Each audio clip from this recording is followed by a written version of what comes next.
Amazon has been silent on Rings of Power viewership numbers beside the alleged 25 million tuning into the premiere and it closing in on 100 million views overall, even though it was said twice over the span of a month and a half. But it looks like the Rings of Power viewership was a nightmare for them because it couldn't keep viewers entertained, leading to big drop-offs from start to finish. I have a few things to show off, but before we get into the topic at hand, if you enjoy the content that I create, please make sure to subscribe to the channel and hit the notification bell.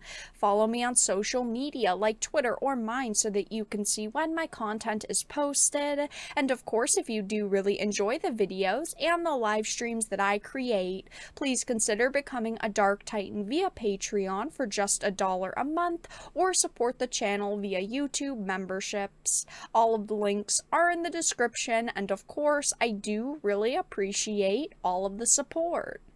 So as it says, Lord of the Rings of Power's audience shrank every week. Now this honestly isn't very surprising. I think we all figured that over time the audience would shrink, but this is a billion-dollar series, right? They need every viewer watching for as long as they possibly can get, and unfortunately for them, this show didn't keep people entertained. I know I was very underwhelmed with it, and every week I would dread having to sit down, having to watch it, because I knew that I wanted to have a full picture of it. I wanted to give it a chance because, of course, I'm talking about it on my YouTube channel. I want to be able to fairly judge it.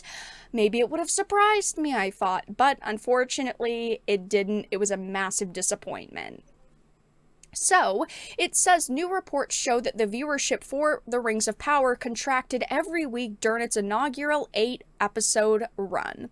According to an analysis from Variety, Nielsen reports indicate that the show earned 1% fewer minutes streamed every consecutive week, with comparatively few viewers starting the show in the weeks after it premiered. The show also seemed to have its largest drop-off after its first 2 weeks, which showed a decline of around 20%.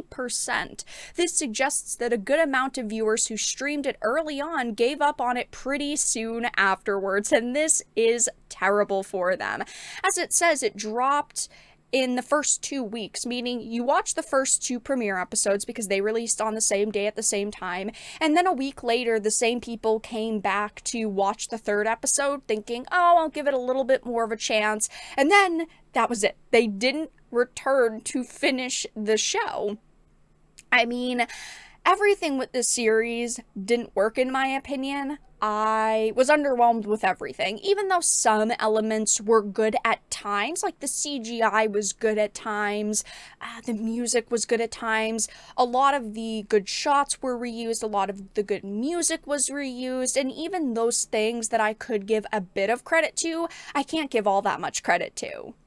It says, though, the Rings of Power's mystifying metrics. While Nielsen metrics only measure US viewership connected to televisions, excluding viewers streaming on other types of devices, the visible downward trend is notable in the trade analysis, which sees it as problematic for the show's future growth. So yeah, this is still missing, other big metrics, as it says. It's US viewership connected to television, so we're not getting other devices that are streaming it in other countries. So those numbers could be good, or they could follow this trend and those numbers could have massively dropped as well, which of course is all just very, very bad news for Amazon. It says, though, yet The Rings of Power is still making a victory of its impressive early viewership numbers, and it spews the same numbers that Prime initially gave us, that the prequel series saw an impressive 25 million viewers in the first 24 hours after its premiere, and like I mentioned, they said twice over the span of a month and a half that it was creeping up on 100 million views in total, which is pretty bad, considering that House of the Dragon was getting 25 to 29 million viewers for every single episode.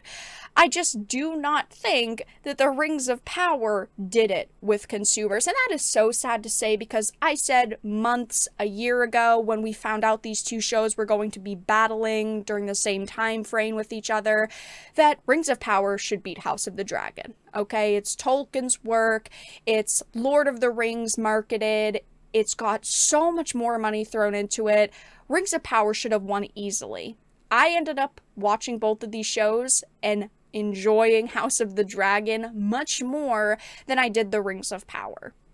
And that is really sad to say because I'm a Tolkien lover. Not that I do not love Game of Thrones and House of the Dragon either, but if it was me, I would always choose Tolkien's work over Martin's work, and, well, this battle wasn't really much of a battle because House of the Dragon beat Rings of Power in almost every single way.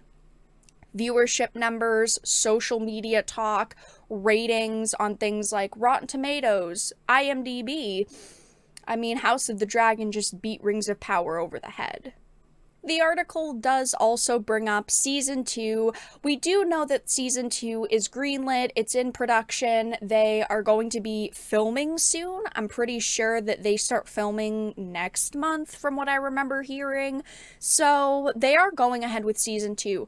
Originally they said they had 5 seasons planned. I do not think it's going to get 5 seasons. I just do not see that happening. I think after Season 2 comes out, they will announce Season 3 and they will say, wow, we're going to, you know what, make it a trilogy. We're going to put 3 seasons of the show out there and that's going to be it.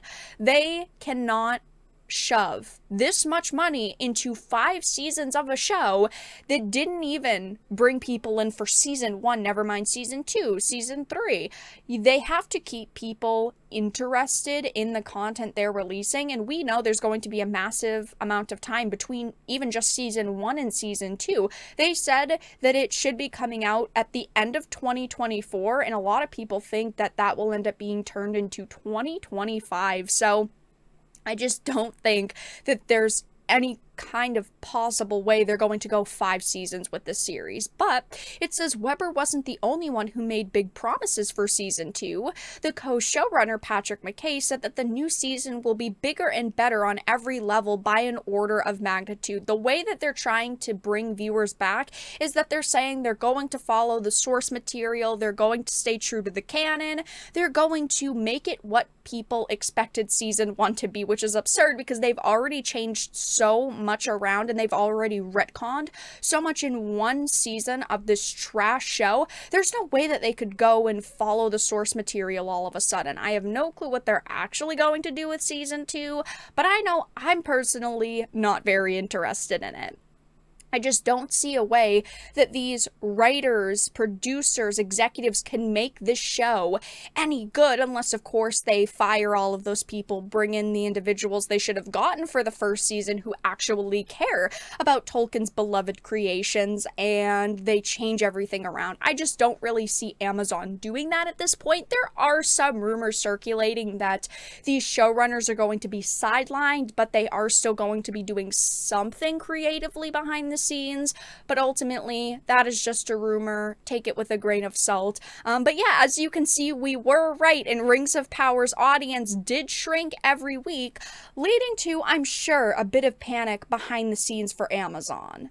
But that's all that I really had to discuss in this video. Let everyone know your thoughts in the comment section down below. If you enjoyed it and found it important and informative, please make sure to give it a like, share, and subscribe to the channel. And of course, if you didn't, make sure to give it a dislike. I appreciate your support either way, but I will talk to you all again in the next video really soon.